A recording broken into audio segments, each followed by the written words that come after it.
Before we dive in, drop a quick hi in the comments. It may seem small, but trust me, it really helps YouTube share this story with more sci-fi fans like us. I'd love to see who's watching. The Pottermore ship was drifting dead in the middle of the commercial corridor. No transponder, no running lights, no distress call.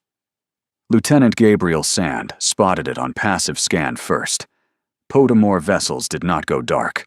Not this far, inside regulated space.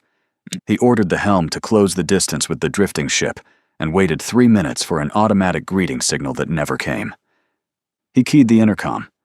"Summer." "Sir." "Suit up. 4 Marines. I want eyes inside that ship in 10 minutes. "Understood." Sand stood at the forward viewport and studied the vessel while the boarding team prepped. He had been running this corridor for 2 years.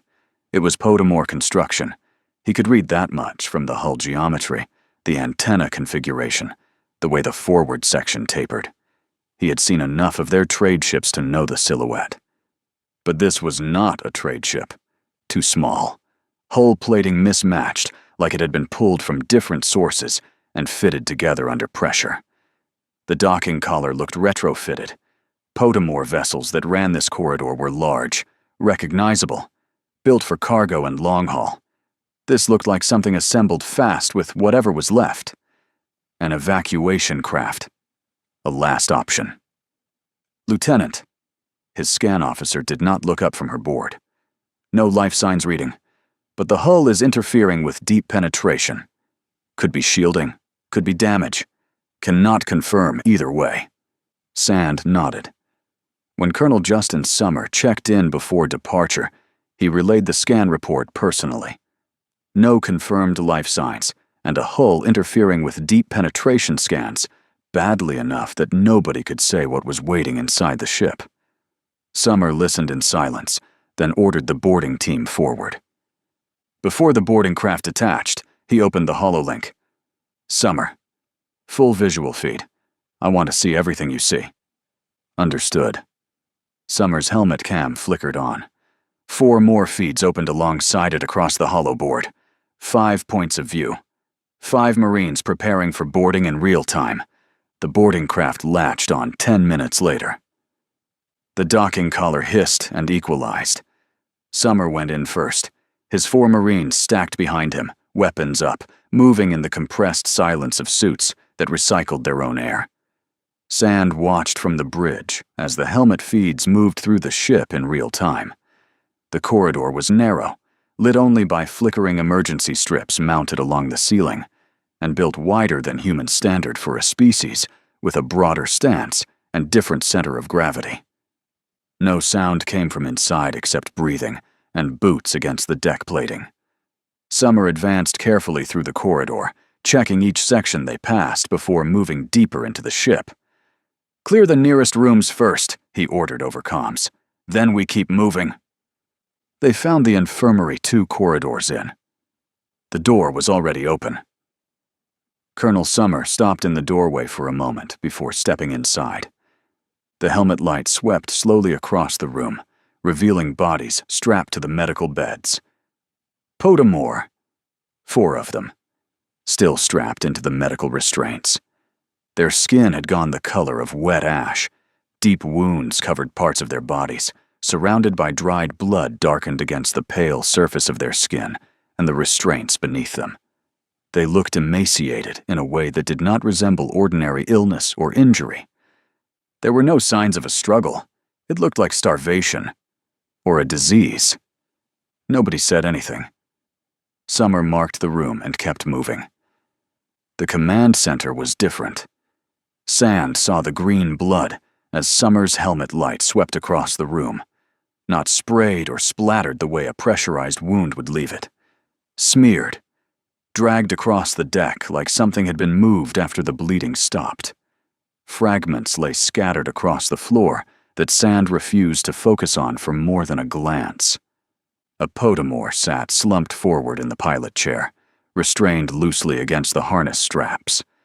Summer approached carefully, checking the face, and then the markings etched along the collar ring Pottermore diplomats used for identification. "Lieutenant Sand." Summer's voice remained flat and professional, but something underneath it had changed. The pilot. It's Zoramon. Sand did not answer immediately. The holoboard brought the face close enough for recognition without needing confirmation from anyone. He had shared a negotiating table with Zoramon 4 times. He had always arrived on large diplomatic vessels surrounded by trade crews and ceremonial escorts. Sand had never seen him on anything like this. Check the console. The console was still active. A recording waited inside the system, looping automatically. Summer touched the panel, and a holo display expanded across the command center. Zoramon appeared alive again for a moment. His voice filled the room and carried through the feed to Sand's bridge at the same time. Calm, exhausted, the voice of someone who had already accepted the outcome before beginning the message. He explained the isolation. 9 months of silence, because they had not known how to warn anyone without risking the contamination spreading beyond the system. A vessel returning from the dark nebula market had brought something back, hidden inside its cargo. At first it looked harmless, black fungal growth spreading across 2 storage containers. They isolated the containers and scheduled them for incineration. Then something delayed the procedure. When the worker returned 2 hours later, the growth had spread across the floor and changed color from black to green. The security recording showed branch-like structures striking him the moment he approached. He died before anyone monitoring the feed could intervene. At first they believed it was a disease. By the time they understood it was something else, half the planet was already gone. The organism was not a fungus or a pathogen, but a parasitic life form that infected living hosts, reproduced inside the body, killed the host, and continued using the corpse afterward. The dead did not stay dead. Containment failed long before the Potamore understood what they were fighting. Trade routes were severed, the planet sealed, entire districts burned in failed attempts to slow the spread. Zoramon never lost composure while describing the extinction of his species. He spoke with the same measured precision he had once used during trade negotiations. He explained that the ship carried everything the Potamore had managed to learn: biological samples, research archives, recordings, tactical observations. His surviving crew intended to reach human space, deliver the warning, and destroy the vessel before the contamination could spread further. At the end of the recording, he apologized for not reaching them sooner. Then the message looped back to the beginning. Lieutenant Sand was still staring at the holoboard when he noticed something behind Moore. Zoramon was standing, not the recording, the body itself. A moment ago it had been slumped in the pilot chair. Now it stood silently behind the Marines, the harness hanging loose around it, its head tilted in a way that looked deeply unnatural. Something dark and wet pushed slowly between the jaw plates. Moore, do not move. Sand's voice cut across the comms before he fully processed what he was seeing. Summer, get away from him. Slowly. Summer and the other Marines took 2 careful steps forward. Then they turned back toward Moore, who was still standing in the same place, and saw Zoramon standing directly behind him. Too late for Moore. The branches erupted from Zoramon's mouth in a single violent motion. Not tendrils. Something thicker and structured, moving with terrifying speed and a kind of deliberate coordination that made the attack feel intentional rather than instinctive. They struck Moore at the knees and wrapped around his legs almost instantly, locking him to the deck before he could react. Moore looked down once. Then he pulled both combat knives from the front of his vest and started cutting.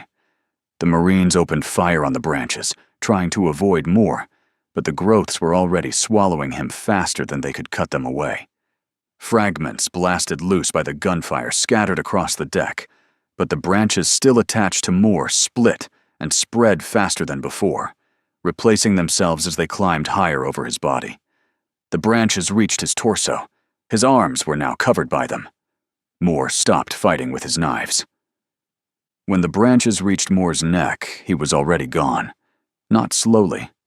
A sudden compression, fast and complete, followed by a sound over the comms that Sand already knew would never appear fully in any official report. Moore remained standing. That was the worst part. The branches held him upright. Only his head remained exposed. Then Zoramon collapsed. The body struck the deck, and the growths withdrew from the mouth before exploding outward across the floor in every direction at once. Green, fast, flooding through the gaps between deck plates and climbing the lower sections of the walls. Summer looked at his Marines. One word. Move! They ran. The corridor outside the command center was darker than when they had entered it. The strip lighting along the ceiling stuttered, held, stuttered again. Helmet lights cut on automatically. Boots hammered the deck plating, and nobody spoke, while Summer kept the pace hard, back the way they had come, the extraction pod 2 corridors ahead. They passed the infirmary at a run. Summer's helmet light swept across the open doorway without him breaking stride. A single sweep of light was enough. The beds were empty. The restraints hung open. All 4 bodies that had been strapped down when they arrived were gone. They kept running. "Lieutenant," he said, breathing hard now. "The infirmary. The bodies." A beat. "They are not there anymore." Sand's voice came back immediately. "Get to the extraction pod. Now." Summer hit the junction at the end of the passage and stopped so fast the Marine behind him collided with his back. The 4 Potamore from the infirmary stood in the junction ahead, filling the width of the corridor. They stood perfectly still, staring forward with that same vacant focus.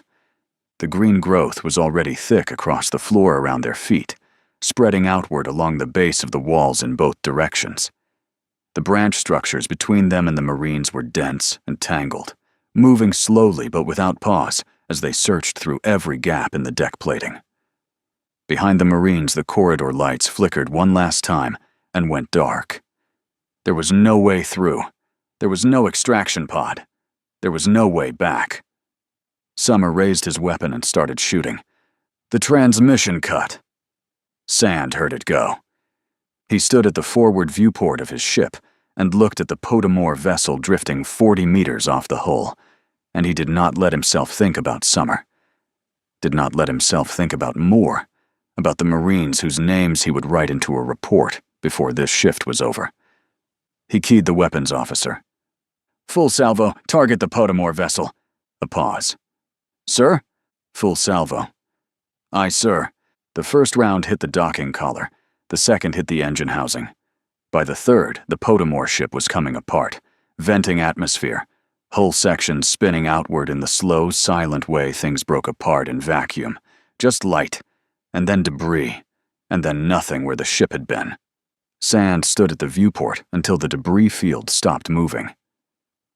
Later, inside the briefing room at Casper Ridge, he told General Goldman everything from the intercept to the fire order. Goldman did not interrupt once. He sat across the table and listened to Sand walk through the entire operation. No expression. No questions until Sand stopped talking. Then he said, "The research data. Gone with the ship. We have the recording. Nothing else made it." Goldman was quiet for a moment. Zoramon's plan was to destroy the ship himself. "Yes, sir." "You did it for him." Sand did not answer that. Goldman stood and moved to the viewport. Casper Ridge sat high enough that the trade corridor was visible as a faint traffic line against the dark. He looked at it for a while.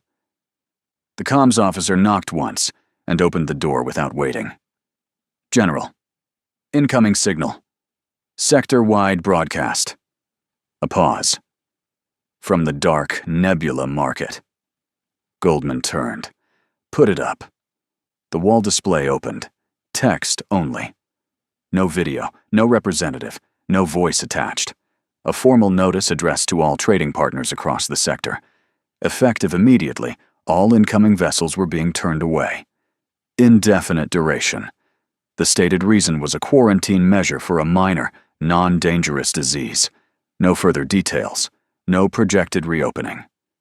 Goldman read it once. Then he looked at Sand. Sand looked back at him. Neither of them said what they were both thinking. Goldman turned back to the viewport. Double the decontamination protocols on every ship coming through this corridor. Nothing docks at Casper Ridge without a full sweep. He paused. And pull everything we have on the Dark Nebula market. Trade records, traffic logs, every ship that came out of there in the last 18 months. Sir, if that thing is already past their borders, I know, Sand. Goldman's voice did not rise. Get some rest. I need you thinking straight. Sand left the briefing room and said nothing else. Behind him, the wall display still showed the notice from the Dark Nebula market. A minor, non-dangerous disease. No further details. The corridor outside Casper Ridge was quiet. Routine traffic, normal signals. Everything exactly as it should be. For now. 6 months of quiet is not the same as 6 months of nothing. Sand ran patrols, filed reports, watched every ship that came through the corridor like it might be the one that changed everything. Most of them were cargo haulers and survey vessels, and the occasional diplomatic courier, moving between systems that still trusted each other enough to trade. Nothing flagged, nothing unusual.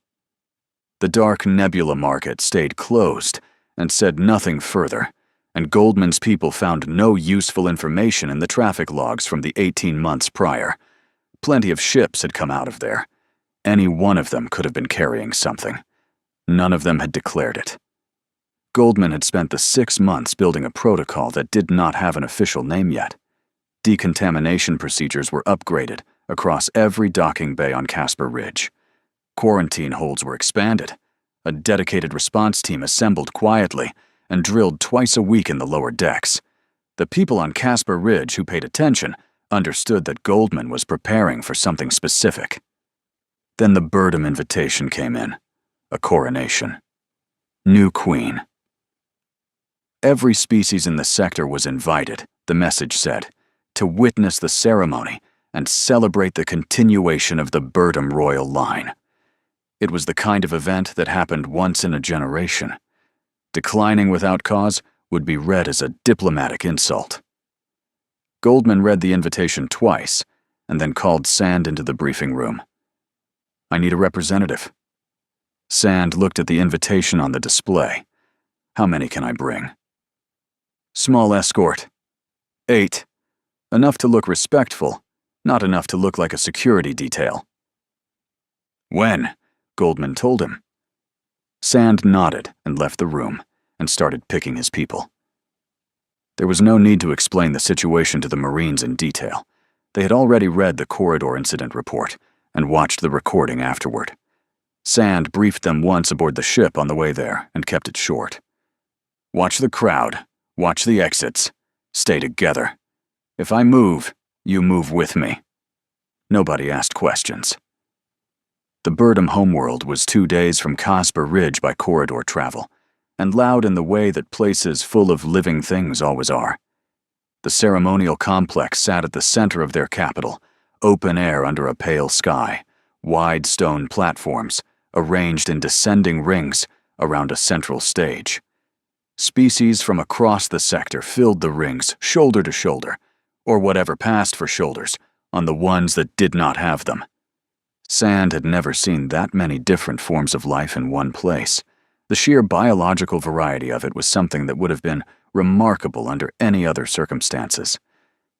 He put his people in the middle ring, not the front, where the ceremony attendants moved and the view was best. Not the back, where the exits were, but the sightlines were poor.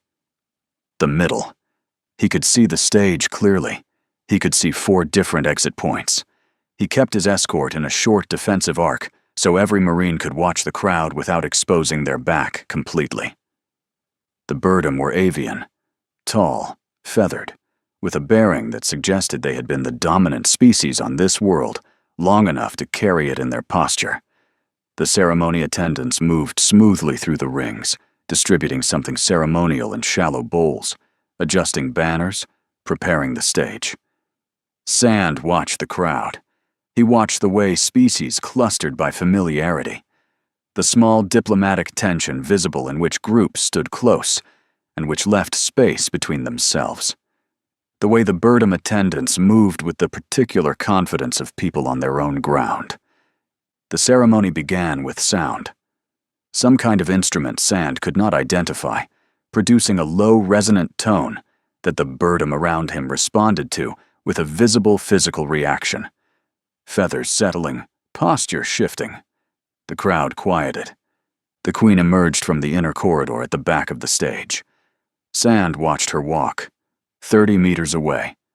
Ceremonial robes, moving with the slow, deliberate pace that formal occasions demanded. The crowd leaned forward collectively. Sand's eyes went to her hands first, two still at her sides, fingers slightly spread, unmoving beneath the ceremonial sleeves. Then to her face. The same vacant stillness, the same unfocused gaze Zoramon had worn standing behind Moore. Sand looked toward the exits. He turned to the Marine on his left and said nothing, just moved. One step back, slow, keeping his body angled toward the stage like he was still watching. The Marine read it and shifted without a word. Sand moved his eyes to the next person in his escort and tilted his head toward the exit at the left of the ring. They started moving. Slowly. Working through the crowd with patience, excusing past other species, not fast enough to draw attention. The Queen reached the center of the stage. Sand was 12 meters from the exit. He heard it before he saw it. Not a sound from the Queen. A sound from the crowd at the front of the ring. Something between a gasp and a retreat. A collective backward motion that rippled outward through the packed space. Sand stopped moving slowly and started moving fast. Behind him, the sound changed. He did not look back.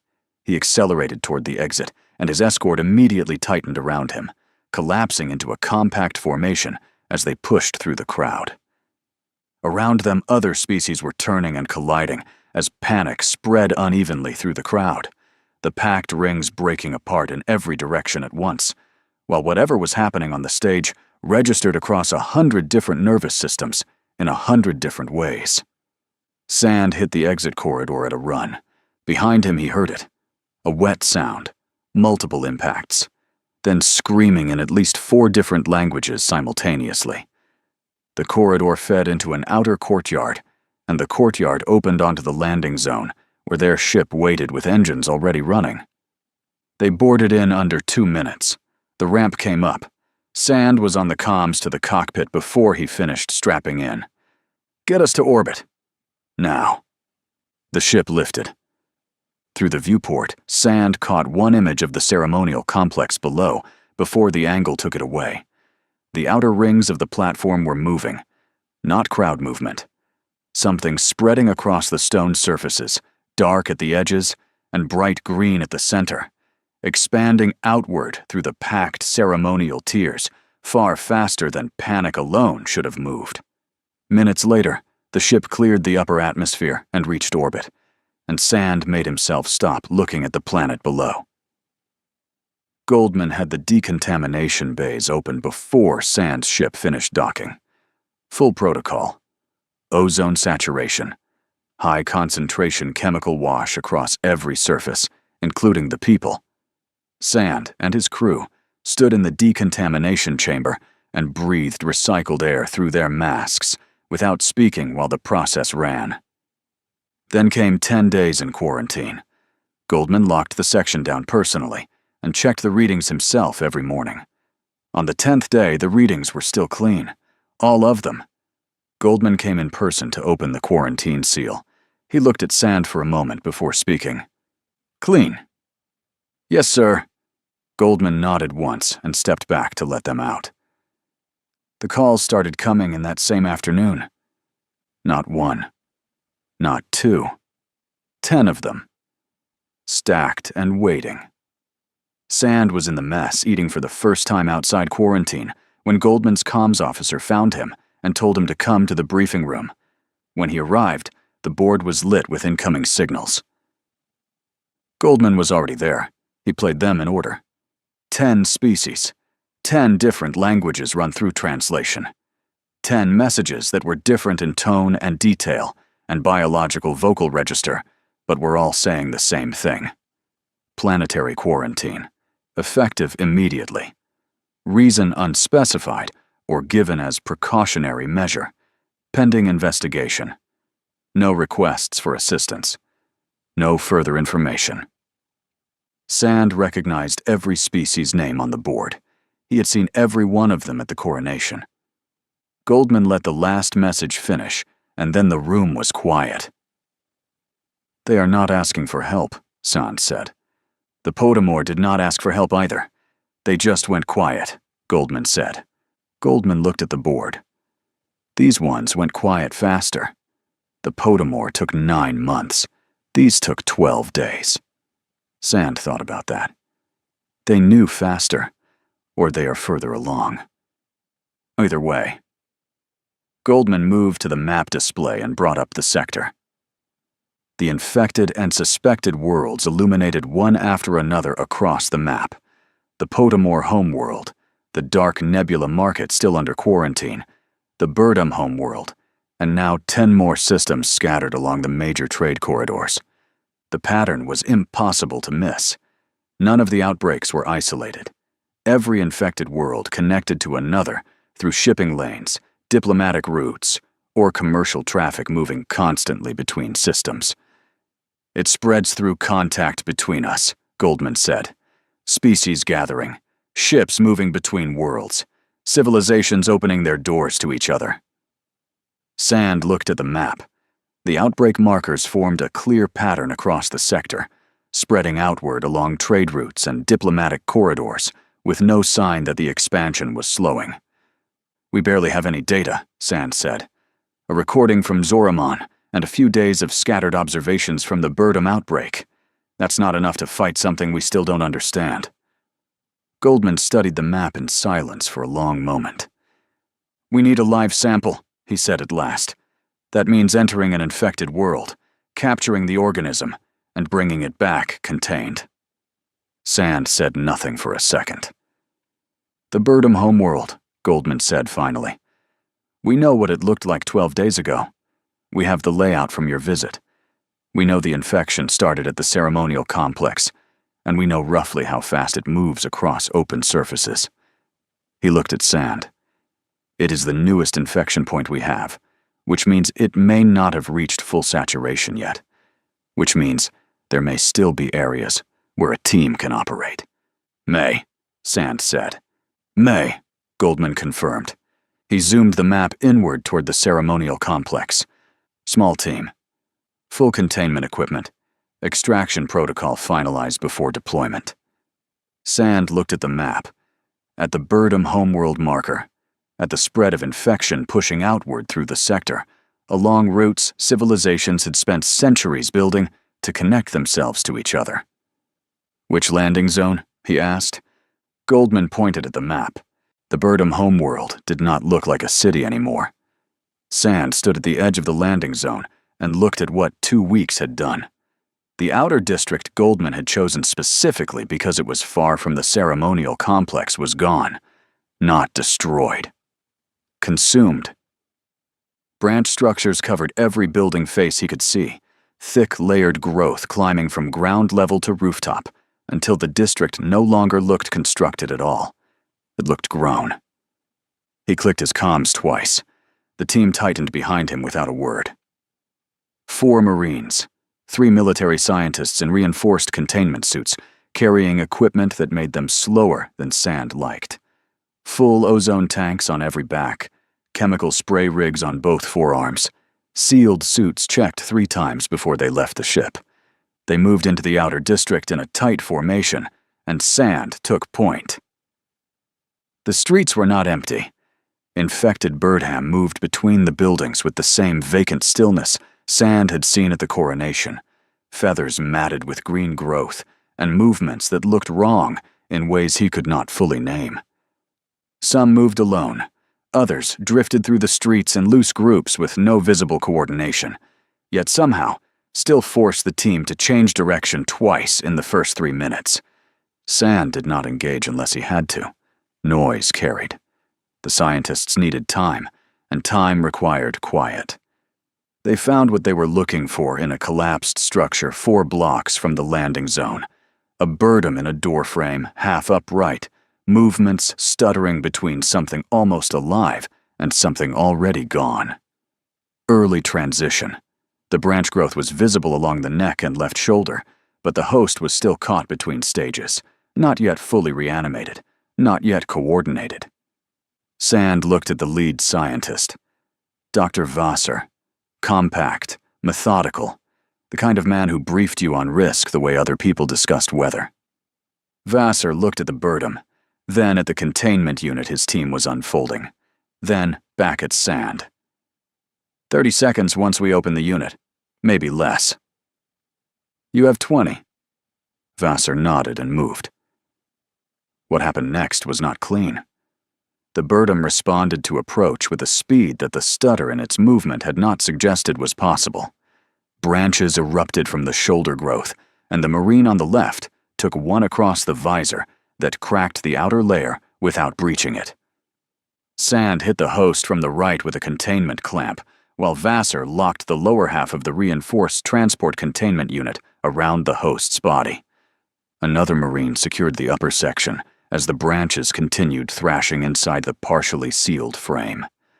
One of them slipped through the narrow gap between a Marine's glove and sleeve, and Sand burned it out with a full ozone burst from less than half a meter away before it could reach exposed skin.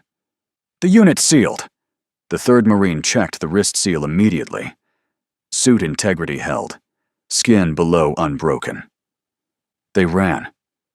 In the last block before the landing zone, they encountered 2 groups of parasite-controlled birdham coming from different directions. One dropped from a second-story structure directly into the formation, branch growths erupting toward the containment unit before it even hit the ground. The Marine on the left caught it with a full ozone burst at point-blank range. The branches ignited green-white and recoiled hard enough to expose the host underneath. The second Marine put 3 rounds through the birdom's skull before the growth could reorganize. Nobody stopped moving. More infected were converging from the surrounding streets now, drawn by the noise. The Marines on the outside of the formation hit them with ozone bursts as they advanced, forcing openings long enough for the scientists to stay moving in the center, with the containment unit between them, while Sand ran point and drove the team straight through the landing zone perimeter. The ramp sealed behind them as the ship lifted. The quarantine bay was the size of a large storage room and reeked of chemicals strong enough to sting through the filters. Full ozone and chemical wash swept across every suit before the bay door finally opened. Vassar had the containment unit secured on the examination table before Sand finished removing his helmet. The infected birdom remained trapped behind reinforced transparent panels, while the branch growths continued striking the inside of the sealed chamber. The contained birdham was still in transition. The branch growth moved against the inside of the unit walls in slow exploratory patterns, pressing at the seams, finding no purchase on the treated surfaces. The host itself had progressed further since capture. Less stuttering now. More of that wrong coordinated movement that meant the parasite was establishing control. Vassar and his 2 scientists worked with the focused silence of people who understood exactly how much was riding on the next few hours. They tested fire first, a directed heat application against a branch sample extracted through the unit's sealed port. The branch died fast and completely, but Vassar shook his head. It only confirms what we already knew.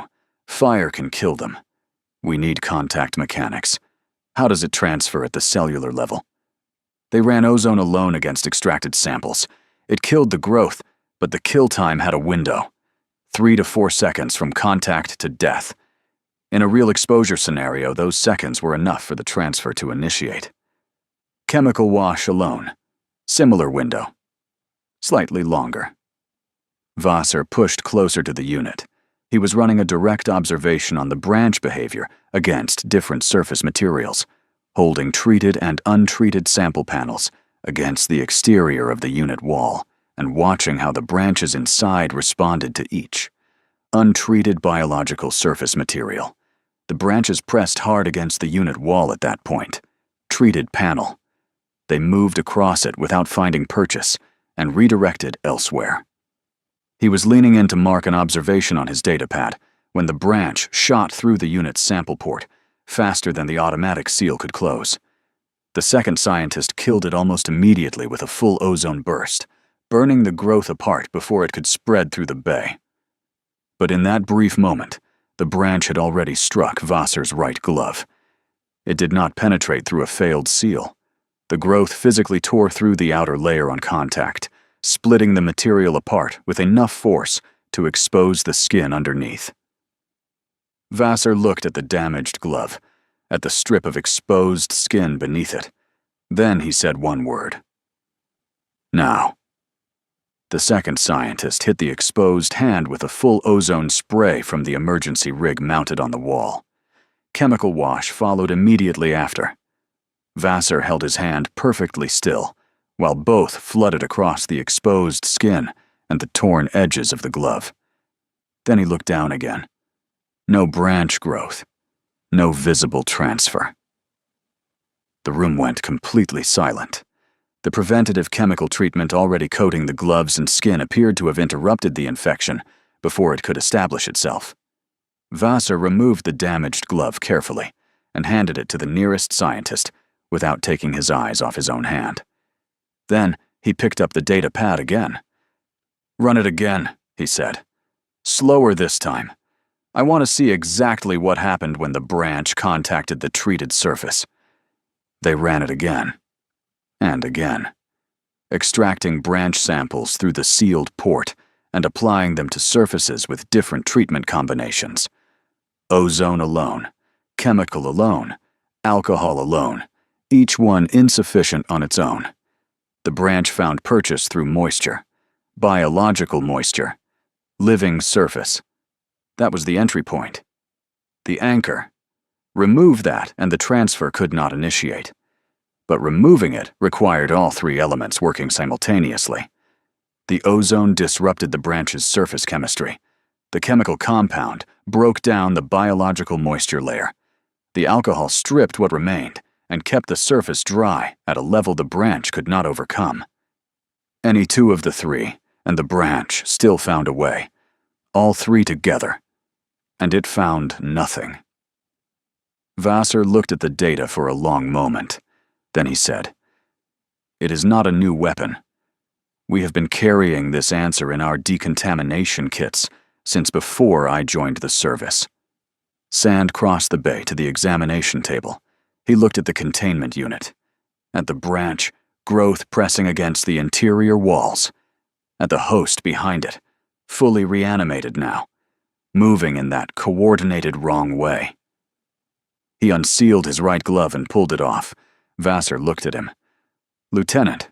Sand picked up the spray rig from the table, applied the full combination to his bare hand. Ozone, chemical, alcohol. Let it dry for 5 seconds. Then he pressed his bare palm flat against the exterior wall of the containment unit, where a branch was pressing from the other side.